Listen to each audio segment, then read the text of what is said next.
Viver de forma saudável dentro de casa, dentro da família, significa viver equilibrado, equilibrada de uma forma real, onde a saúde física, emocional, espiritual, relacional e também financeira está em dias com aquilo que Deus padroniza para a família que tem Jesus Cristo como sendo o Senhor de sua vida, de sua casa, de seu coração.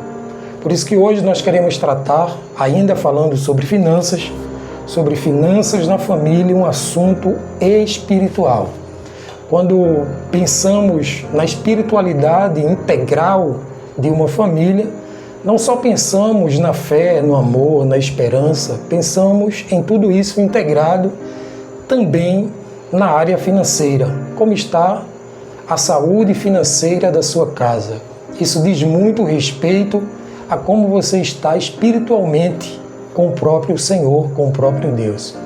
Envolver-se na área financeira de forma saudável significa estar bem e envolver-se com Deus, que é aquele que criou os céus e a terra e, sobretudo, nos deu a inteligência, o planejamento para que nós estivéssemos saudavelmente em paz com Deus, conosco mesmos e também com aqueles que estão em nossa volta. A Bíblia está recheada de assuntos que fala das finanças. Por exemplo, quando se fala de empréstimo, ele diz que quando você pede emprestado, você vira escravo daquela pessoa com quem você pegou aquele empréstimo.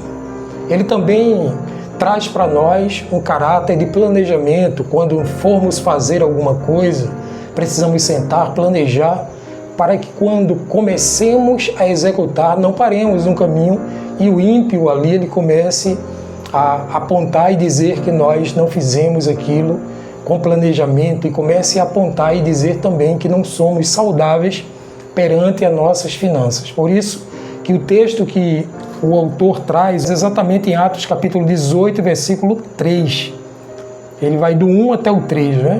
E aí esse texto de Atos fala de um casal, e esse casal, Áquila e Priscila, eles têm uma visão bem aproximada daquilo que significa ser uma família saudável na área financeira, equilibrada na área relacional e, sobretudo, hospedeira, porque ali ele tem, de fato, aquele sentimento de estar com o coração aberto e padronizada no próprio Senhor. Então, o autor dessa revista, desse devocional, ele traz aqui dois exemplos claros, um negativo e um outro positivo a respeito do que significa ser saudável e o contrário disso. Ele começa no primeiro exemplo se referindo à união entre Ananias e Safira, que a gente conhece lá em Atos capítulo 5, isso está escrito do versículo 1 ao versículo 11, onde ele diz que tinha uma união, porém não saudável diante do próprio Senhor, em que as finanças não estavam atrelada a um coração guardado em Deus. Estava ali de forma, vamos dizer, aproximada àquilo que era real diante das pessoas, porém distantes do próprio Deus em evidência e em prática. O combinado entre aquele casal era apresentar uma oferta como entregou tudo na venda de um terreno, mas que na verdade tinham combinados entre eles que não era para ser entregue completamente 100% como já tinha indagado entre eles. Com isso a gente sabe qual foi a finalidade: condenação e morte, e ali aquela sentença, aquele juízo de Deus sobre aquele casal foi verídico, real e automático depois daquele momento de infidelidade e afastamento da graça de Deus. O segundo casal que ele cita aqui, falando agora sobre Áquila e Priscila, nesse caso no capítulo 18 de Atos, versículo de 1 a 3, que foi o tema basicamente dessa lição, em que ele diz que nesse caso, aquele casal era equilibrado, tinha finanças sendo algo que eles prestigiavam, mas que Deus exercia autoridade em sua casa. Portanto, a gente começa a entender que ser saudável significa você ser equilibrado em todas as áreas de sua vida, incluindo também A fidelidade ao Senhor, a fidelidade às suas finanças, no sentido de cumprir com todas as obrigações que você fez, não é? E tudo isso nos leva a pensar que a nossa vida é holística, a nossa vida é integrada. Não existe uma vida só espiritual ou uma vida só financeira ou uma vida só educacional ou uma vida só material. Não, toda a nossa vida é integrada como sendo uma vida debaixo da graça, do favor, da misericórdia, sendo dominada pelo Espírito Santo de Deus. Por isso que ele diz aqui que esse casal arriscou inclusive suas próprias vidas no sentido de defender Paulo, acolhendo Paulo em sua casa e sendo ali alguém que dava testemunho do próprio Paulo a outros cristãos, a outras pessoas, a outras comunidades, dizendo que Paulo verdadeiramente era alguém que temia Deus e que foi transformado. Não era o Saulo de Tarso que estava perseguindo ou que outrora vivia ao contrário da lei de Deus. Então, encontramos aqui na vida desse segundo casal, Áquila e Priscila,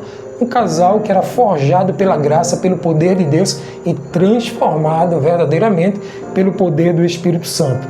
E assim ele conclui a lição dizendo que todos nós, como família, deveremos aprender tanto com Ananias e Safira, naquele sentido negativo de não fazer, de não tentar manipular o Espírito Santo com aquilo que a gente pensa ou entende a respeito de devoção, de entrega, de oferta alçada ao Senhor, e entregaram o coração de fato, com verdade, em espírito e em verdade, a esse Deus, de forma a ter adoração. E o lado positivo com Áquila e Priscila, entendendo quais são os princípios de uma família saudável, incluindo a área espiritual atrelada à área financeira. Porque se nós percebermos, eles tinham uma profissão e acolheram Paulo, que também estava na mesma jornada que eles dois, na construção de tendas. E isso existia ali uma assimilação de verdade e, sobretudo, uma troca, uma parceria. Isso tem a ver com uma família saudável, pessoas que estão atreladas com o mesmo objetivo e o mesmo propósito. Assim, ele finaliza essa lição dizendo que o dinheiro usado de forma bíblica na vida de um casal vai afetar positivamente a vida dos filhos também, pelo simples e é importante, pelo simples fato também de ser importante que as finanças devem ser um assunto espiritual. Os filhos precisam aprender com os pais que se tratar de finanças, de dinheiro, de compra, de venda, de empréstimo ou o que seja, deve ser uma vida, além de relacional, sobretudo espiritual, debaixo da graça, do favor e da misericórdia do nosso Pai Celestial. E assim tem dois motivos de oração para que a gente ore nesse momento, e eu quero te convidar também a fazer esse momento de oração. O primeiro deles é pelas famílias que estão ali endividadas, para que busquem primeiramente a ajuda do Senhor para sair daquele endividamento de forma real, legal, e que aquilo ali o Senhor venha abençoando e prosperando a vida daquela família, daquele casal. O segundo pedido aqui é para que a gente ore pelas famílias que estão, na verdade, infiéis nos dízimos e ofertas, mas que agora elas passem a ser fiéis, sendo ali movidas pelo Espírito Santo de Deus. A nossa oração vai ser direcionada primeiro por quem está com endividamento, para que Deus alinhe e faça com que eles sejam cada vez mais próximos da vontade dele. E o segundo, para que nós oremos pelas famílias que estão ali diante daquela situação adversa de infidelidade. Vamos orar em nome de Jesus por essas famílias. Querido Pai maravilhoso Senhor, te pedimos agora, Senhor, por cada família, por cada casal que de repente entrou em um endividamento, Senhor, e perderam o controle, Senhor, de suas finanças. Vem, Senhor, com provisão, vem com providência na vida de cada família. Oramos também por aqueles, Senhor, que de repente estão sendo infiéis dos dízimos e ofertas e que não têm prestado, Senhor, um culto de razão, de louvor, também em suas finanças. Ó Deus, vem abençoando, restaurando, transformando cada família pelo nome de Jesus. Amém.